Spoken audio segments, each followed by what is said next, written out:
तुमच्या गाईचं शेण अचानक पातळ झालंय का? आणि त्यासोबतच दूध देण्याचं प्रमाणही घटलंय का? मग मित्रांनो, या गोष्टीकडे अजिबात दुर्लक्ष करू नका. ही केवळ एक साधी तक्रार नसून एका मोठ्या आजाराची किंवा गंभीर पचनविकाराची सुरुवात असू शकते. नमस्कार मित्रांनो, तुम्ही पाहत आहात ॲनिमल वर्ल्ड मराठी आणि आज आपण अतिशय महत्त्वाच्या विषयावर चर्चा करणार आहोत. तो म्हणजे गाईला पातळ शेण का होतं आणि त्यावर आपण घरच्या घरी तसेच तांत्रिक स्वरूपात कोणते प्रभावी उपाय करू शकतो.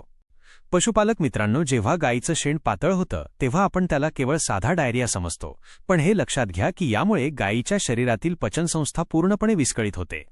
जेव्हा पचन नीट होत नाही तेव्हा गाईला लागणारे आवश्यक घटक मिळत नाहीत आणि त्याचा थेट परिणाम तिच्या दूध उत्पादनावर होतो. जर गाईमध्ये सतत पातळ शेण टाकणे, चारा कमी खाणे, रवंथ करणे थांबवणे आणि शरीरातील पाणी कमी झाल्यामुळे गाय सुस्त दिसणे अशी लक्षणं दिसत असतील तर तुम्हाला तातडीने सावध होण्याची गरज आहे. आता आपण या समस्येची मूळ कारणं शोधूया.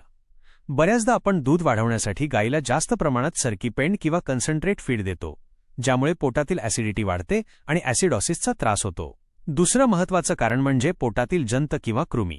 जर तुम्ही वेळेवर जंताचं औषध दिलं नसेल तर हे जंत गाईच्या पचनात अडथळा निर्माण करतात.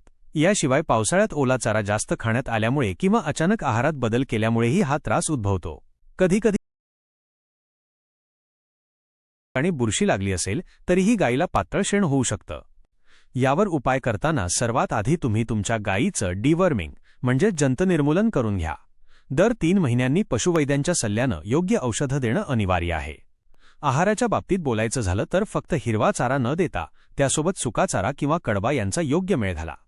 जर गाईला ॲसिडिटीचा त्रास वाटत असेल तर 50 ते 100 मिली सिरका म्हणजेच व्हिनेगर पाण्यात मिसळून द्या. यामुळे पोटाचा pH लेव्हल संतुलित होण्यास मदत होते. यासोबतच गाईला दिवसभर स्वच्छ आणि मुबलक पाणी उपलब्ध करून द्या. पचनशक्ती वाढवण्यासाठी चांगल्या प्रतीचे प्रोबायोटिक बोलस किंवा मिनरल मिक्सचर नियमितपणे द्या, ज्यामुळे पोटातील उपयुक्त जीवाणूंची संख्या वाढेल.